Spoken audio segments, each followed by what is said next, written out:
রাধাকে সবাই কৃষ্ণ কলঙ্কিনী বললে রাধা রাগ করে না কেন? একদিন কৃষ্ণ রাধাকে বলিল, রাধে, তোমাকে সবাই কৃষ্ণ কলঙ্কিনী বললে তুমি প্রতিবাদ করতে পারো না? রাধা বলিল, যদি লোকে আমাকে শুধু কলঙ্কিনী বলতো তাহলে প্রতিবাদ করতাম, কিন্তু আমাকে সবাই কৃষ্ণ কলঙ্কিনী বলে ডাকে, তাই প্রতিবাদ করি না। কারণ যতবার আমায় কৃষ্ণ কলঙ্কিনী বলবে ততবার আমি তোমায় কৃষ্ণ নামটি শুনতে পাই, কলঙ্কিনী শব্দটা শুনতে পাই না। সত্যি এই তো যে হৃদয় লজ্জায় আবৃত, সে হৃদয়ের প্রিয়তমের স্থান কোথায়?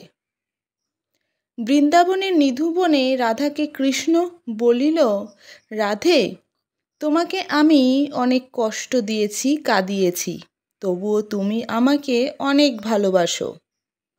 তুমি হলে আমার প্রেমের গুরু। তোমার এই প্রেমের ঋণ এ জন্মে পরিশোধ করতে পারবো না। আগত কলিযুগে তোমার হৃদয় আর আমার শরীর নিয়ে জন্ম নেবে আর তোমার প্রেমের ঋণ শোধ করে দেবে। তাই কলিযুগে গোবিন্দের গো আর রাধার রা নিয়ে গৌরা রূপে জন্মগ্রহণ করলেন। তিনি জীবের মুক্তির জন্য নিয়ে এলেন হরিনাম। দুটি বাহু ঊর্ধ্বমুখে প্রসারিত করে হরিনাম প্রচার করলেন। এটাকে বলে আত্মসমর্পণ। উপর দিকে বাহু তুলে আত্মসমর্পণ না করলে ঈশ্বরের কৃপা লাভ করা যায় না। নবদ্বীপ মায়াপুর গেলেই বুঝতে পারবেন। এভাবে আত্মসমর্পণ করেছিলেন বৃন্দাবনের গোপীরা। তারা যমুনায় বিবস্বনা হয়ে জলকেলি করছিলেন। এদিকে গোবিন্দ তাদের বর্ষণগুলি চুরি করে গাছের ডালে ঝুলিয়ে দিল। গোপীরা একটু পরে দেখল তাদের বর্ষণগুলি গোবিন্দ নিয়ে রেখেছে। তখন তারা এক হাত লজ্জা নিবারণ করেছে আর এক হাত গোবিন্দকে বর্ষণ চাইছে। গোবিন্দ বললেন, এসে বর্ষণগুলো নিয়ে যাও।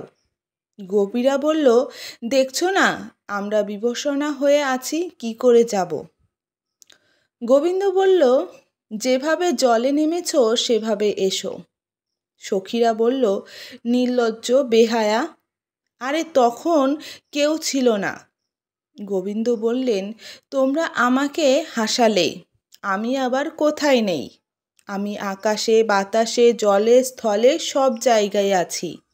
যদি বর্ষণগুলি পেতে চাও তাহলে দুহাত তুলে আমার কাছে চাও, কারণ এক হাতে কিছু দিতেও নেই আর কিছু নিতেও নেই।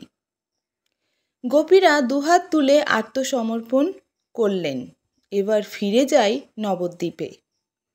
গৌরাঙ্গ মহাপ্রভু কাটোয়ার কেশব ভারতীর কাছে দীক্ষা নেন। দু মাতাল জগাই আর মাদাইকে উদ্ধার করেন।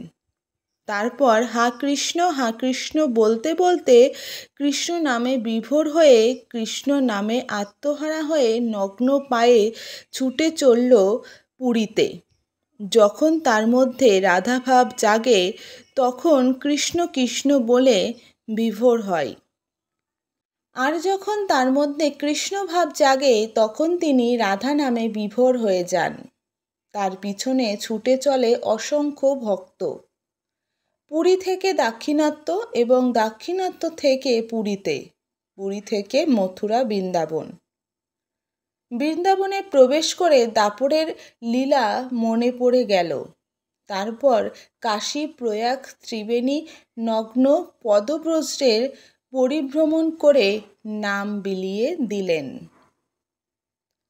হরে কৃষ্ণ, রাধে রাধে, জয় গোপাল, শ্রী গুরু জয়।